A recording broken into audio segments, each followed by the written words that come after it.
नमस्कार दोस्तों, आप सभी का स्वागत है। दोस्तों, क्या आपने कभी सोचा है कि आपका शरीर सिर्फ सांस नहीं ले रहा, बल्कि हर सेकंड एक फैसला भी कर रहा है। एक ऐसा फैसला जो आपकी ऊर्जा, आपकी उम्र, आपके जीवन की दिशा और अंततः आपकी मृत्यु कब होगी, यह तय करता है। हमारे प्राचीन ग्रंथों में शरीर को सिर्फ मांस और हड्डियों का ढांचा नहीं माना गया, बल्कि एक जीवित ब्रह्मांड कहा गया है।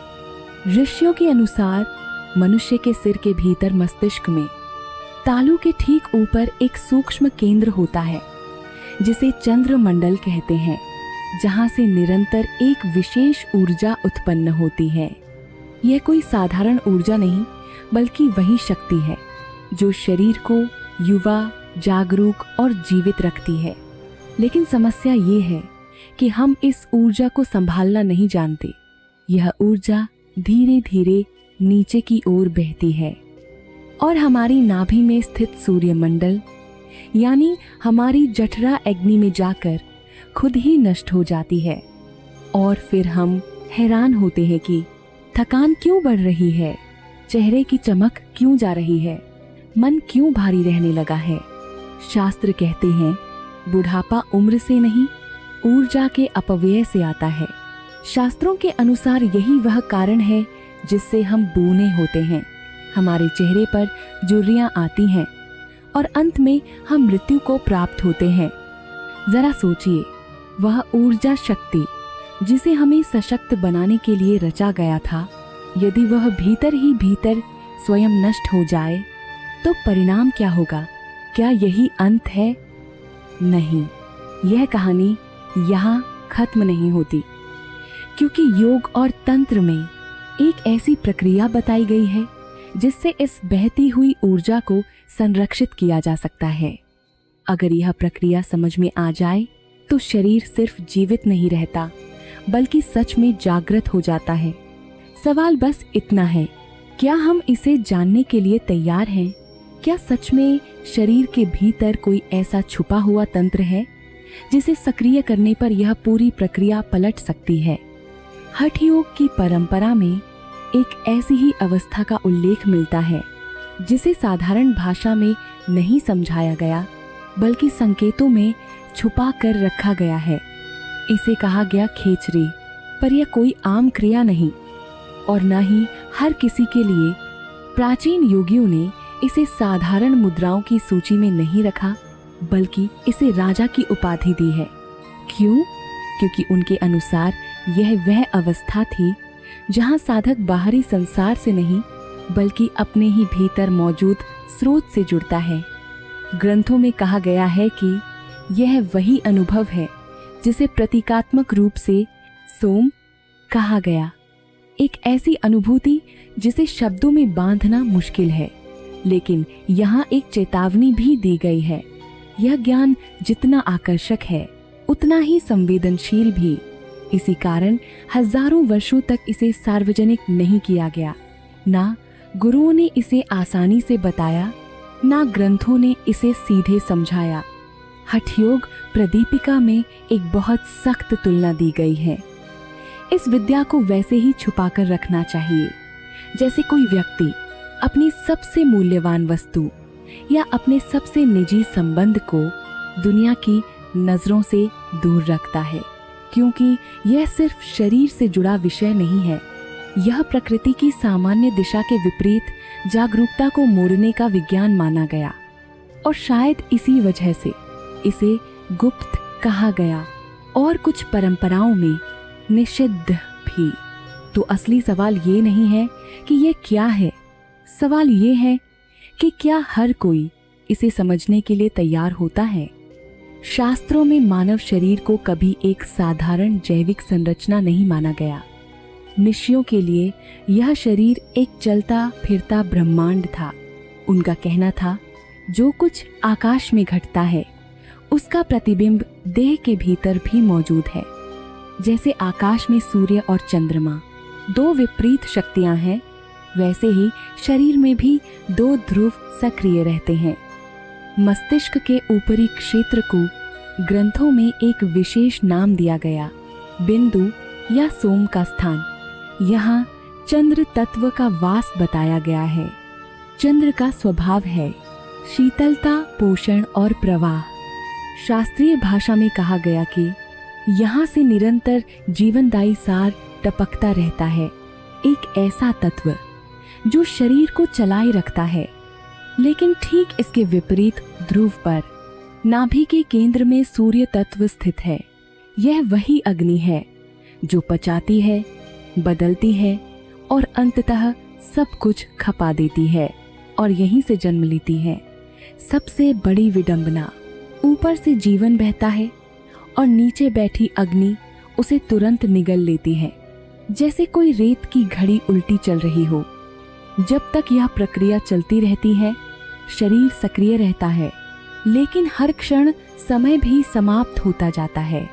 भूख, प्यास, थकान, इन सबको ऋषियों ने इसी निरंतर क्षय से जोड़ा।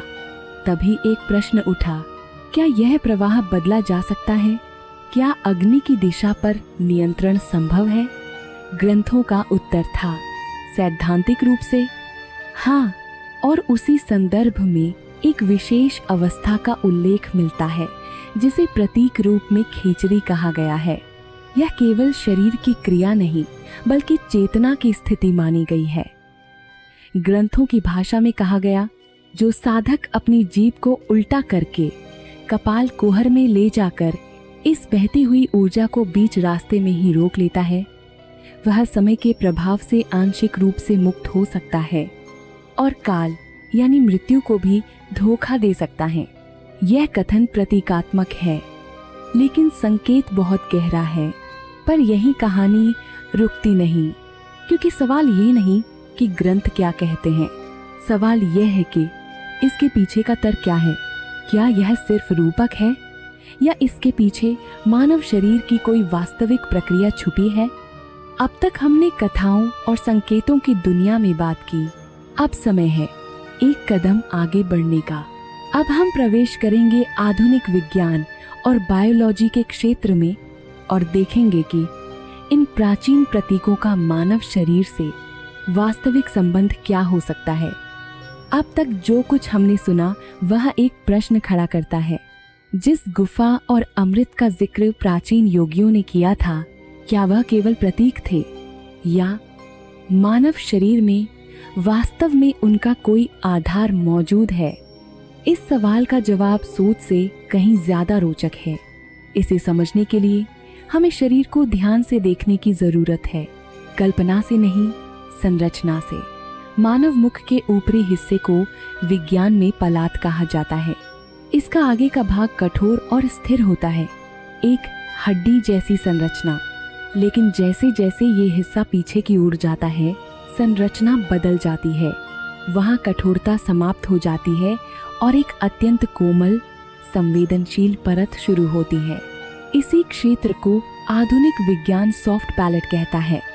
यहीं से कहानी दिलचस्प मोड़ लेती है। शरीर रचना के अनुसार मुख की यह छत दरअसल मस्तिष्क के सबसे निचले हिस्से के बहुत पास स्थित होती है। मतलब मुंह और दिमाग के बीच कोई मोटी दीवार नहीं, बल्कि सिर्फ एक बेहद पतली सीमा है। प्राचीन योग परंपरा में इस क्षेत्र को अलग नाम दिया गया, कपाल कुहर या ब्रह्म की गुफा। अब अगर हम इस सीमा के ऊपर वैज्ञानिक दृष्टि से देखें तो एक और चौंकाने वाला तथ्य सामने आता है। मस्तिष्क के केंद्र में, आंखों के पीछे की दिशा में एक बहुत ही छोटी लेकिन अत्यंत महत्वपूर्ण ग्रंथि स्थित है, पिट्यूटरी ग्लैंड। विज्ञान इसे मास्टर ग्लैंड कहता है क्योंकि यह शरीर की कई अन्य ग्रंथियों को नियंत्रित करती है। और इससे भी थोड़ा पीछे एक और रहस्यमय संरचना पाई जाती है, पीनियल ग्लैंड। दिलचस्प बात यह है कि हजारों साल पहले, जब आधुनिक न्यूरोसाइंस का नाम भी नहीं था, तब अलग अलग सभ्यताओं ने इस ग्रंथि को विशेष महत्व दिया। मिस्र, भारत और अन्य प्राचीन संस्कृतियों में इसे चेतना का केंद्र या प्रतीकात्मक रूप से तीसरी आंख कहा गया। आधुनिक विज्ञान बताता है कि पीनियल ग्लैंड अंधकार और प्रकाश के अनुसार सक्रिय होती है और ऐसे रसायन उत्पन्न करती है जो नींद, जागरूकता और मनोदशा को प्रभावित करते हैं। तो सवाल अब और गहरा हो जाता है, क्या प्राचीन ग्रंथ जिस रहस्य की ओर इशारा कर रहे थे वह पूरी तरह कल्पना थी, या फिर उन्होंने इन्हीं सूक्ष्म संरचनाओं को अपनी भाषा और प्रतीकों में वर्णित किया था? अब हम एक ऐसे मोड़ पर हैं जहां आध्यात्मिक संकेत और वैज्ञानिक तथ्य एक दूसरे के काफी पास आते दिखाई देते हैं। अगला कदम यही तय करेगा, क्या यह सिर्फ संयोग है या किसी गहरी समझ का संकेत। लेकिन योग की परंपरा यहीं रुक नहीं जाती। जहां आधुनिक विज्ञान रसायनों की बात करता है, वहीं योग अनुभव की बात करता है। योगियों का मानना है कि गहरी ध्यान अवस्था में या उच्चतम साधना की स्थिति में मस्तिष्क की ये ग्रंथियां सिर्फ हार्मोन नहीं छोड़ती, बल्कि एक ऐसी अवस्था उत्पन्न करती हैं जो साधारण चेतना से परे होती है। कुछ आधुनिक शोधकर्ता अनुमान लगाते हैं कि इस अवस्था में बनने वाले न्यूरोकेमिकल्स डीएमटी जैसे तत्वों से मिलते जुलते हो सकते हैं। डीएमटी को कभी कभी स्पिरिट मॉलिक्यूल कहा जाता है, क्योंकि इससे जुड़े अनुभवों में समय, स्थान और पहचान की सीमाएं धुंधली हो जाती हैं।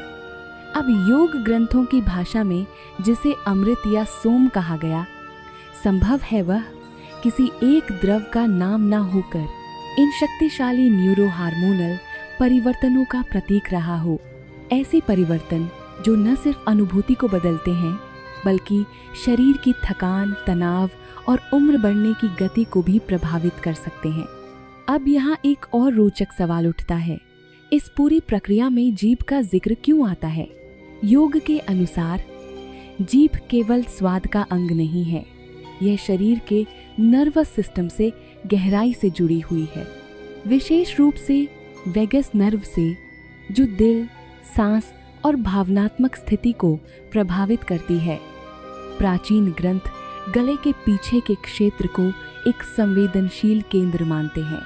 इसे उन्होंने ऊर्जा के भंडार की तरह देखा। खेचरी को किसी शारीरिक कर्तव्य की तरह नहीं, बल्कि एक ट्रिगर अवस्था की तरह समझाया गया। आज की भाषा में कहें तो यह एक ऐसा संकेत तंत्र है जो मस्तिष्क को बताता है कि अब बाहरी दुनिया से हटकर अंदर की ओर जाना है। एक स्विच की तरह जब यह स्विच सक्रिय होता है तो मस्तिष्क की गहराई में स्थित नियंत्रण केंद्र अपनी गतिविधि बदलते हैं। योग की भाषा में कहा गया कि तब वह शक्ति जो सामान्यतः बिखर जाती है, वह संरक्षित होने लगती है। यही कारण है कि जिस अंग को आम व्यक्ति सिर्फ एक जैविक हिस्सा मानता है, उसे योग परंपरा में एक द्वार का प्रतीक बना दिया गया। लेकिन हर द्वार की तरह यह भी सहज नहीं खुलता। इसके लिए समय, अनुशासन और गहन तैयारी की बात की गई है। और उस तैयारी की यात्रा क्या होती है, यही है अगले भाग की कहानी। तो प्रश्न अब साफ है, जिस अमृत की बात की जाती है उस तक पहुंचने का मार्ग आखिर है क्या? और जिसे चाबी कहा गया, वह वास्तव में काम कैसे करती है? सबसे पहले शब्द को ही समझते हैं। खेचरी कोई रहस्यमय नाम नहीं, बल्कि दो अर्थपूर्ण ध्वनियों से बना है। खे अर्थात आकाश, शून्य, असीमता, और चरी अर्थात गति, विचरण, स्वतंत्रता, यानी ऐसी अवस्था जिसमें चेतना शरीर की सीमाओं से बंधी नहीं रहती, बल्कि विस्तार की ओर बढ़ती है। यह प्रक्रिया सुनने में जितनी आध्यात्मिक लगती है, शारीरिक स्तर पर यह प्रक्रिया उतनी ही कठिन और सच कहा जाए तो थोड़ी अजीब है। सबसे पहले अभी आप एक प्रयोग करें। अपनी जीभ को उल्टा करके पीछे ले जाने की कोशिश करें। आप कितनी दूर जा सकते हैं? शायद आप अपनी तालू को छू पाएं, लेकिन उससे आगे नहीं। क्यों? क्योंकि आपकी जीभ के ठीक नीचे मांस का एक छोटा सा धागा है जिसे मेडिकल भाषा में फ्रेन्यूलम कहते हैं। ये वह प्राकृतिक जंजीर है जिसने आपकी जीभ को नीचे बांध रखा है। योगियों का मानना है कि यह जंजीर हमें सांसारिक दुनिया से बांधे रखती है। अमृत पीने के लिए इस जंजीर को तोड़ना या कम से कम ढीला करना अनिवार्य है, लेकिन यहाँ एक रोचक विरोधाभास है। सुनने में यह अवधारणा जितनी सूक्ष्म और आध्यात्मिक लगती है, शास्त्रों के अनुसार शरीर का अनुभव उतना ही चुनौतीपूर्ण बताया गया है। योगियों ने माना कि मानव शरीर में कुछ प्राकृतिक सीमाएं होती हैं, ऐसी सीमाएं जो हमें बाहरी संसार में स्थिर रखती हैं। ग्रंथों में इन सीमाओं को केवल शारीरिक नहीं, मानसिक और जैविक बंधन भी कहा गया है। इन्हीं बंधनों को प्रतीक रूप में जंजीर कहा गया। एक ऐसी रचना जो शरीर को सुरक्षित रखती है, लेकिन साथ ही आंतरिक विस्तार को सीमित भी करती है। योग परंपरा का दृष्टिकोण यह था कि जब तक यह बंधन पूरी तरह समझा नहीं जाता, तब तक उस गहरे अनुभव तक पहुंचना संभव नहीं। और यहीं से इतिहास का सबसे विवादास्पद हिस्सा शुरू होता है। कुछ प्राचीन ग्रंथों में ऐसी विधियों का संकेत मिलता है जो आज के समय में ना तो आवश्यक मानी जाती हैं और ना ही स्वीकार्य। आधुनिक योग और विज्ञान इस बात पर सहमत हैं कि इन विवरणों को शाब्दिक नहीं, प्रतीकात्मक रूप में समझना चाहिए, क्योंकि असली जंजीर मांस या संरचना नहीं, बल्कि शरीर और मस्तिष्क की पुरानी आदतें हैं।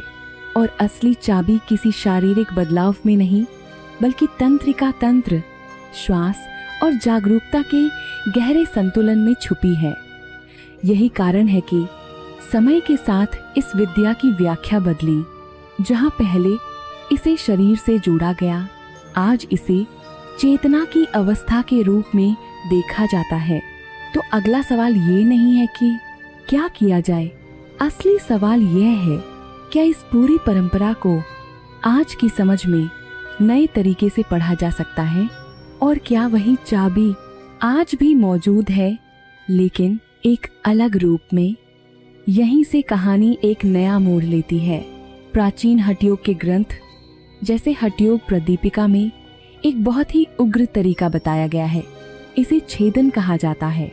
इसमें बताया गया है कि एक साधक को बहुत ही सावधानी से एक धारदार पत्ते या औजार से इस फ्रेन्यूलम को बाल के बराबर काटना चाहिए। फिर उस पर सेंधा नमक और पथिया का चूर्ण लगाना चाहिए ताकि वह जुन न जाए। और यह प्रक्रिया हफ्तों महीनों तक धीरे धीरे दोहराई जाती है, जब तक कि जीभ पूरी तरह से स्वतंत्र न हो जाए। चेतावनी, यह जानकारी केवल शैक्षिक उद्देश्य के लिए है। प्राचीन काल में ऋषि मुनि इसे एक सक्षम गुरु की देखरेख में करते थे, जो शरीर विज्ञान के विशेषज्ञ होते थे। आज के दौर में इंटरनेट देखकर कैंची या ब्लेड उठाने की गलती कभी न करें। ये जानलेवा हो सकता है, आपकी बोलने की शक्ति जा सकती है और भयंकर संक्रमण हो सकता है।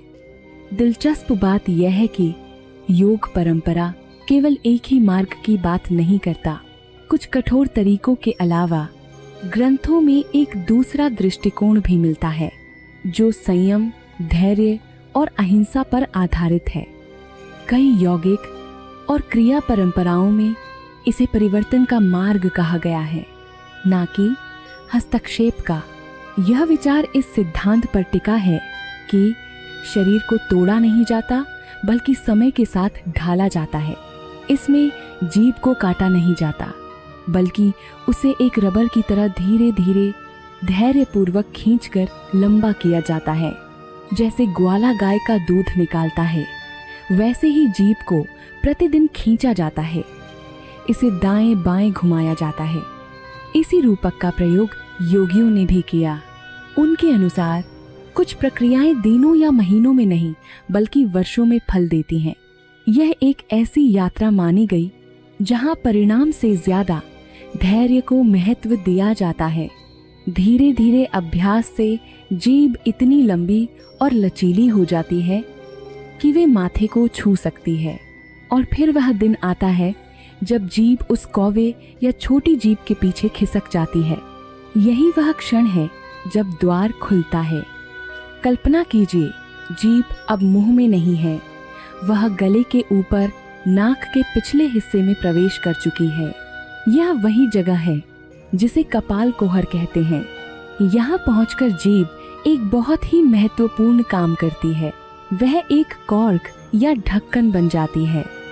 ग्रंथ बताते हैं कि जब शरीर धीरे धीरे इस परिवर्तन के लिए तैयार होता है तो एक विशेष अवस्था आती है जिसे द्वार खुलना कहा गया।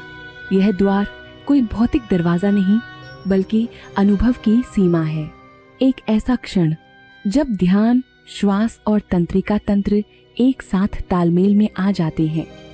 योग की भाषा में कहा गया कि उस अवस्था में शरीर 3 स्तरों पर बदलता है। पहला, ऊर्जा का बहाव बाहर की ओर नहीं अंदर की ओर मुड़ने लगता है। दूसरा, मन की गति स्वतः धीमी पड़ जाती है, विचार थमने लगते हैं और एक खालीपन उभरता है जिसे शून्यता कहा गया। और तीसरा, वह अनुभव जिसे ग्रंथों ने अमृत या सोम कहा, अब नष्ट नहीं होता बल्कि संरक्षित होने लगता है। आधुनिक भाषा में कहें तो यह एक क्लोज्ड सर्किट जैसा अनुभव है जहां ऊर्जा खर्च होने के बजाय पुनः उपयोग में आने लगती है। योगियों ने इस अवस्था को शरीर के रिचार्ज होने से जोड़ा, जैसे कोई बैटरी जो बाहर लीक नहीं करती बल्कि भीतर ही शक्ति संचित करती है। यही कारण है कि इस मार्ग को शक्ति पाने की विधि नहीं बल्कि शक्ति बचाने की कला कहा गया। और शायद यही इस पूरी परंपरा का सबसे गहरा रहस्य है कि अमृतत्व की खोज कुछ जोड़ने में नहीं बल्कि अनावश्यक क्षय को रोकने में छुपी है। लेकिन असली जिज्ञासा यहीं से जन्म लेती है। जब वह पहला संकेत मिलता है तो भीतर वास्तव में घटता क्या है। जब जीभ उस कपाल कुहर में प्रवेश करती है और उस गुप्त बटन को दबाती है तो शुरुआत में सब कुछ शांत होता है, लेकिन जैसे जैसे अभ्यास गहरा होता है साधक को अपने गले में एक ऋषव महसूस होने लगता है। लेकिन शुरू में यह तुरंत अमृत नहीं होता। योग परंपरा बताती है कि यह अनुभव अचानक नहीं आता, ना कोई चमक ना कोई विस्फोट। शुरुआत में सब कुछ असामान्य रूप से शांत रहता है, जैसे समय कुछ देर के लिए रुक गया हो। लेकिन जैसे जैसे साधना गहराती है अंदर एक सूक्ष्म परिवर्तन महसूस होने लगता है। कोई दृश्य नहीं, कोई आवाज नहीं, सिर्फ एक संकेत। ग्रंथ स्पष्ट करते हैं कि पहला अनुभव कभी भी अमृत नहीं कहा गया बल्कि इसे एक शुद्धिकरण की अवस्था बताया गया है। पुराणों में दिए गए समुद्र मंथन के रूपक की तरह, जहां अमृत से पहले विष प्रकट हुआ था, यहाँ विष किसी पदार्थ का नाम नहीं बल्कि शरीर और मन में वर्षों से जमी हुई अशांति का प्रतीक है। योग की भाषा में कहा गया कि जब यह अवस्था सक्रिय होती है तो जो द्रव निकलता है वह नमकीन, कसेला या कड़वा हो सकता है। यह शरीर की अशुद्धियों का प्रतीक है। यह वह जमा हुआ विष है जो वर्षों से हमारे सिस्टम में रुका हुआ था। यही कारण है कि प्रारंभिक अनुभव मिश्रित हो सकते हैं, असहज, अपरिचित या समझ से बाहर। लेकिन परंपरा कहती है यही रुकना नहीं है। जैसे जैसे संतुलन बनता है वैसे वैसे अनुभूति का स्वरूप बदलने लगता है। शास्त्रों में इस अनुभव का बहुत ही सुंदर वर्णन किया गया है। वह कड़वा स्वाद धीरे धीरे बदलता है, पहले मक्खन जैसा, फिर घी जैसा, फिर दूध जैसा और अंत में शहद या अंगूर के रस जैसा मीठा। और फिर वह पल आता है जिसे अमृत सिद्धि कहते हैं। यह वह स्वाद है जिसकी तुलना दुनिया के किसी भोजन या पेय से नहीं की जा सकती। इसे ही वेदों में सोमरस कहा गया है। योग परंपरा के अनुसार यह वह क्षण नहीं जब कुछ नया मिलता है, बल्कि वह क्षण है जब भीतर की बाधाएं पूरी तरह हट जाती हैं और जो पहले नष्ट हो रहा था वह अब संरक्षित होने लगता है। इसी अवस्था को ग्रंथों ने सिद्धि नहीं बल्कि परिपक्वता कहा, क्योंकि यहाँ कोई चमत्कार नहीं होता, बस चेतना अपनी प्राकृतिक स्थिरता में लौट आती है। और शायद यही कारण है कि इस अनुभव को शब्दों में नहीं सिर्फ संकेतों में सहेज कर रखा गया। बहुत लोगों की धारणा है कि सोमरस कोई पेय था जिसे देवता पीते थे, लेकिन ग्रंथ स्पष्ट करते हैं सोमरस बाहर का कुछ नहीं बल्कि हमारे भीतर ही उत्पन्न होने वाला आंतरिक अमृत है। यह कोई नशा नहीं देता बल्कि चेतना को शुद्ध करता है, मधुर अनुभव प्रदान करता है, लेकिन नियंत्रण खोने जैसा नहीं।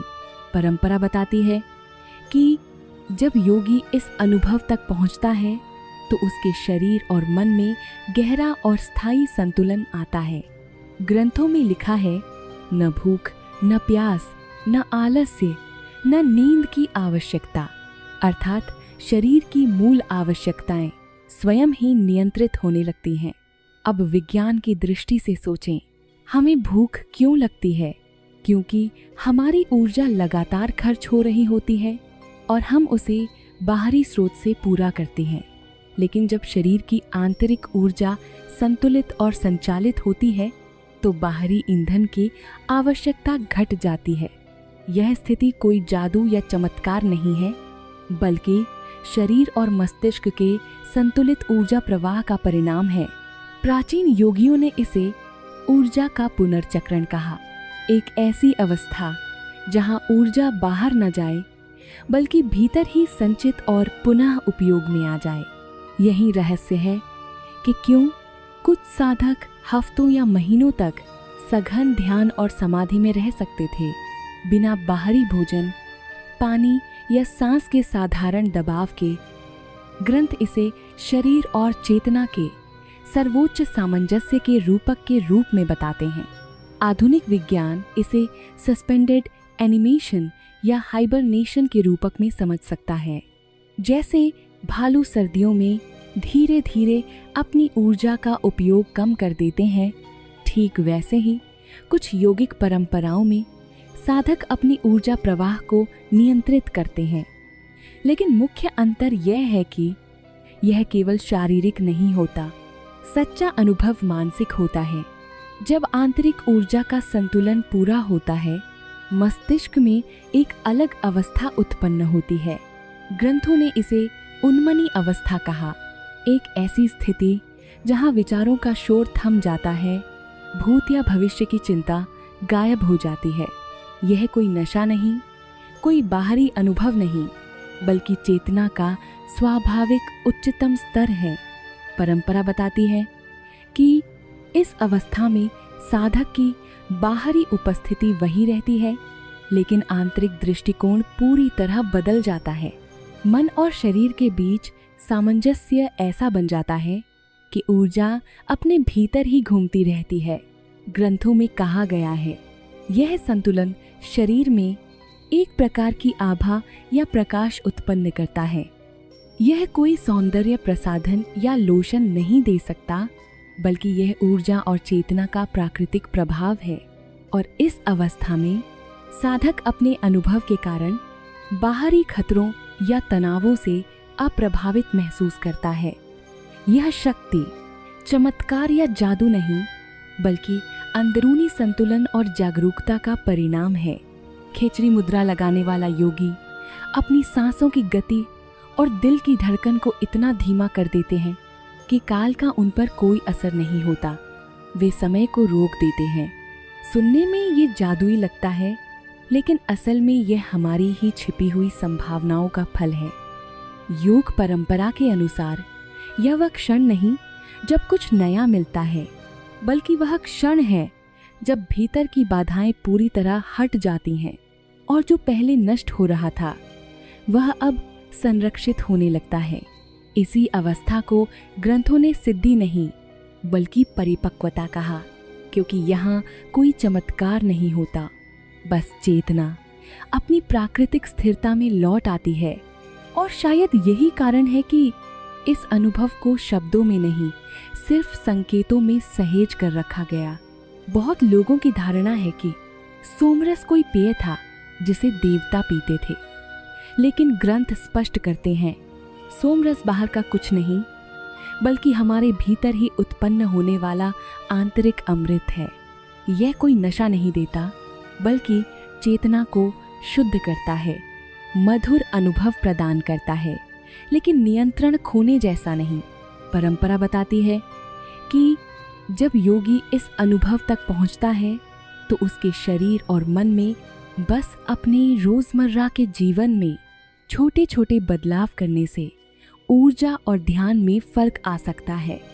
जब आप खाली बैठे हों, काम कर रहे हों या बस सोच रहे हों, तो थोड़ी सावधानी से अपनी जीभ को मुंह के फर्श पर रखने के बजाय उसे ऊपर तालू से सटाकर रखें। दांतों के ठीक पीछे। सिर्फ इतना करने से ही आपका एनर्जी सर्किट बंद हो जाता है। ये एक छोटी सी आदत आपकी बिखरती हुई ऊर्जा को बचा सकती है। आप महसूस करेंगे कि जीभ को ऊपर रखते ही आपके विचारों का शोर कम होने लगा है, ध्यान केंद्रित होना आसान हो गया है और मन की अस्थिरता घट गई है और बेवजह की भूख प्यास पर नियंत्रण आ रहा है। यह पूरी तरह अमृत नहीं है, लेकिन शरीर और मन में एक स्थायी संतुलन और शांति ला सकता है। निष्कर्ष ये है कि हमारा शरीर सिर्फ मांस और हड्डियों का पुतला नहीं है, यह चलती फिरती रासायनिक और ऊर्जा प्रयोगशाला है। हम अक्सर खुशियाँ, आनंद और संतोष बाहर की दुनिया में ढूंढते हैं, खाने में, रिश्तों में या किसी बाहरी अनुभव में। जैसे कस्तूरी मृग पूरे जंगल में खुशबू ढूंढता है, जबकि असली सुगंध उसके अपने भीतर छिपी होती है। ठीक उसी तरह असली आनंद, असली ऊर्जा और असली संतोष हमारे अपने भीतर हैं, हमारे मस्तिष्क और चेतना के केंद्र में। वह बस हमारी खोज का इंतजार कर रहा है और इसे महसूस करने के लिए कठिन योग या लंबे ध्यान की आवश्यकता नहीं, बस सही दिशा में जागरूक रहना और अपनी ऊर्जा को समझना काफी है।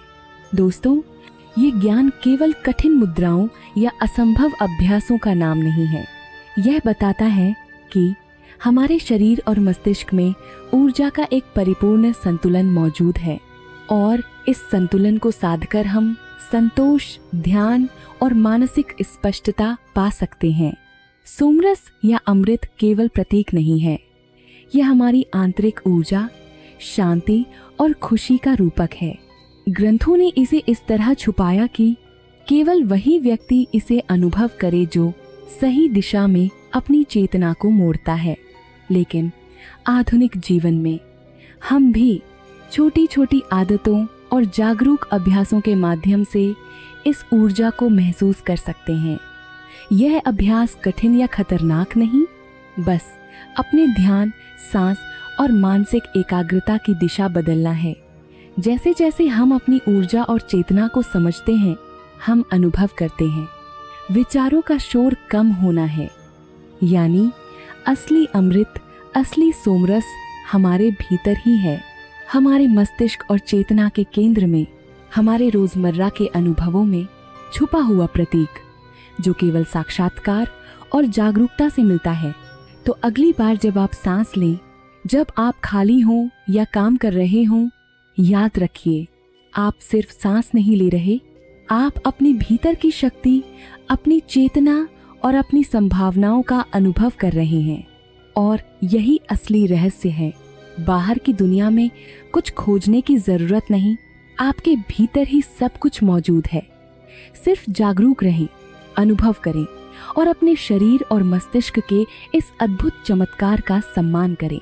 और अगर आप भी अपने भीतर छिपे रहस्यों और अद्भुत शक्तियों को जानना चाहते हैं, तो इस चैनल को सब्सक्राइब करना न भूलें, क्योंकि अगली बार हम आपके लिए खोलेंगे और भी रहस्यमयी, अद्भुत और चौंकाने वाले ज्ञान के दरवाजे, जो शायद आज से पहले किसी ने आपके सामने नहीं खोले होंगे। धन्यवाद।